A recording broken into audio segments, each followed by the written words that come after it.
오늘 함께 묵상할 성경 말씀은 로마서 9장 19절에서 29절 말씀입니다. 로마서 9장 19절에서 29절 말씀입니다. 오늘은 20절, 21절 말씀을 읽겠습니다. 이 사람아, 내가 누구이기에 감히 하나님께 반문하느냐?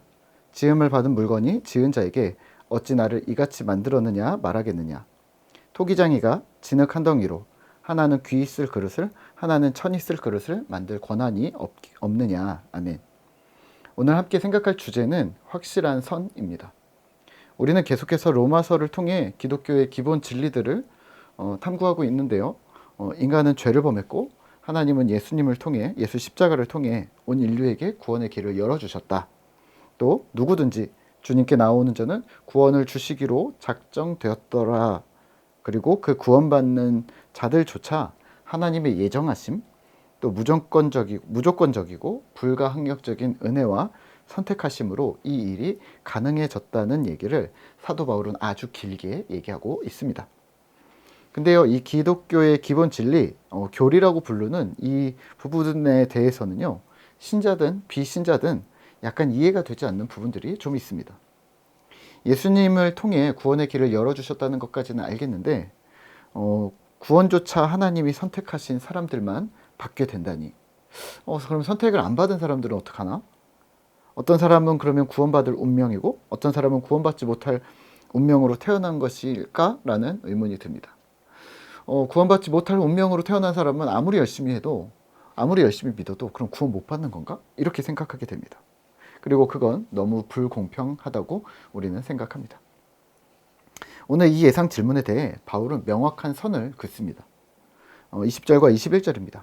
이 사람아, 내가 누구이기에 감히 하나님께 반문하느냐? 지음받은 물건이 지은 자에게 어찌 나를 이같이 만들었냐 말하겠느냐? 토기장이가 진흙 한 덩이로 하나는 귀 있을 그릇을, 하나는 천 있을 그릇을 만들 권한이 없느냐? 아멘.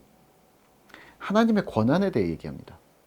아무리 그래도 너 인간인 너희 해도 너무하지 않느냐라는 말을 하고 있는 건데요. 무슨 말이냐면 하나님께서 죄도 용서해 주셨고 인류에게 구원의 길도 열어주셨고, 또 솔직히 하나님이 진노하셨다는 것을 보여주셨음에도 불구하고 진노를 오래 참으시고 넓은 마음으로 관용까지 베푸시고 하나님의 사랑과 영광을 보여주시는데, 그 하나님의 애씀은, 하나님의 수고와 노력과 하나님의 노고에 대해서는 기억하지 않고 본인에게 불이익이 있다고 해서, 또 벌어진 일도 아닌 예상되는 억울함들을 가정하고서 그렇게 하는 게 하나님이 맞냐, 하나님 공평하시냐라고 불평하는 게 가능하냐는 말입니다.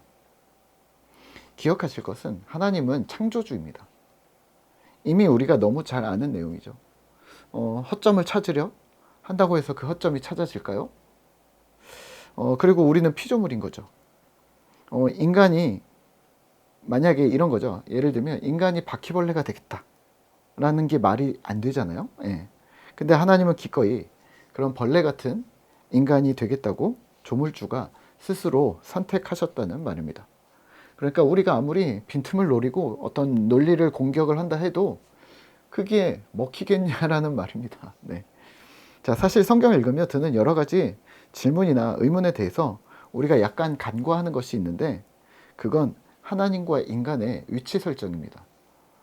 하나님과 인간 사이를 아무리 아버지와 아들, 또 예수님을 친구라고 설정하고, 또 하나님 편에서, 또 예수님 편에서 우리를 받아주신다라고 하더라도 우리가 감히 가당치 않게 그분과 같아질 수 없음을 기억하셔야 한다는 말입니다. 그만큼 하나님이 우리를 사랑하신다는 말로 이해하셔야 되고, 또 그만큼 주의 영광을 나눠주시겠다는 한량없는 사랑을 기억하셔야 합니다.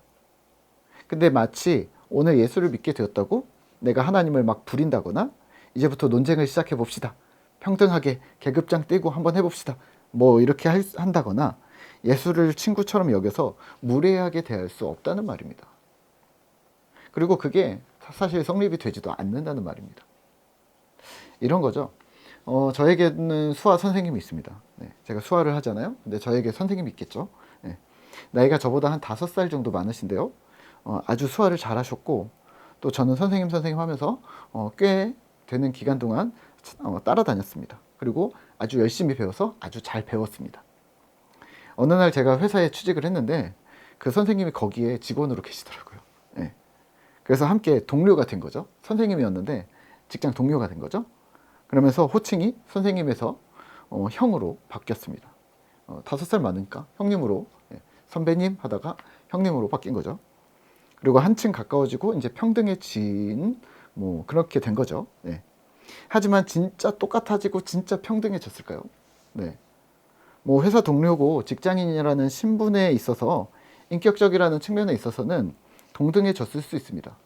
뭐 월급을 받거나 뭐 일을 한다거나 뭐 여러 가지 뭐 그런 어떤, 하지만 그 형님과 둘이 외부로 출장을 나가게 되면 저는 그분을 의지하게 되는 거죠. 이런 거죠. 선생님이 함께 하시니 든든합니다. 뭐 이런 거. 만약 거꾸로 제가 강의를 하거나 그 선생님 앞에서, 그 형님 앞에서 강의를 하거나 통역을 하게 된다면 왠지 약간 심적 부담이 있을 수밖에 없죠. 왜요?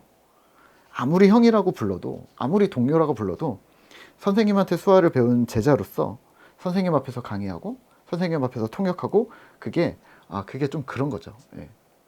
좋게 하지만 좋은데 부담이 있는 거죠. 왜냐하면 선이 있는 겁니다. 분명한 선이 있다는 말입니다. 아무리 법적으로, 심적으로 뭐 친근해지고 뭐 이게 뭐 다 됐다고 하더라도 넘어설 수 없는 어떤 커트라인이 있는 거죠. 우리와 하나님의 관계도 이와 같다고 보시면 어떨까요? 예수님이 너는 나의 친구라고 하셨습니다. 감사한 일이죠. 또 하나님은 우리에게 아빠가 되겠다고 하셨습니다. 감사한 일이죠. 심지어는 한 몸이 되었다라고도 얘기하셨습니다. 이 감사한 일이죠. 하지만 그렇다고 예의를 차리지 않는다거나 내 마음대로 무례히 행한다거나 또 하나님에 대해 소홀히 대하거나 마구 대할 수 없다는 말입니다. 성경에 드러난 하나님의 뜻에 대해서 이거는 하나님 아니죠. 이거는 별로예요. 제가 볼 땐 이건 잘못하셨어요. 이거는 좀 평등하지 않. 이게 가능하냐?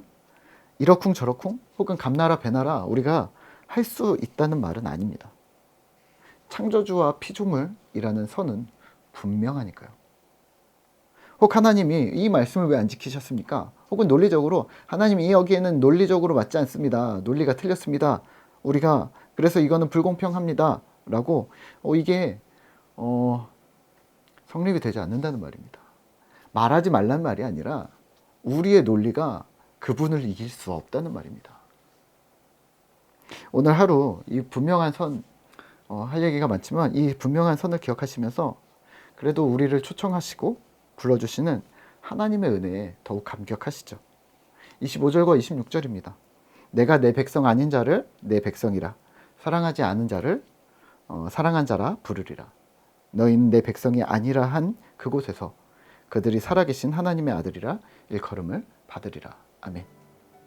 백성이 아닌데 백성으로 불러주시고 사랑하지 않은 자를 사랑하는 자라 부르시는 하나님의 그 은혜를 오늘도 기억하며 감사하는 우리 꿈터 공동체 되기를 기도하겠습니다.